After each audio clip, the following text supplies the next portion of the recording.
Ispod Bosanske piramide Sunca željezna ploča. Željezo generira elektromagnetizam, piramida ga pojačava. Ispod piramide podzemni vodeni tokovi oslobađaju negativne ione, piramida ih pojačava. Na piramidi, kada iskopavamo, nalazimo jako puno kvarcnog kristala.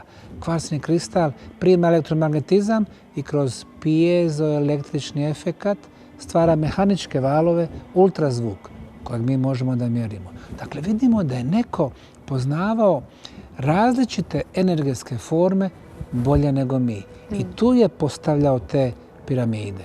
Dakle, piramide prema našim istraživanjima zaslužuju novu definiciju.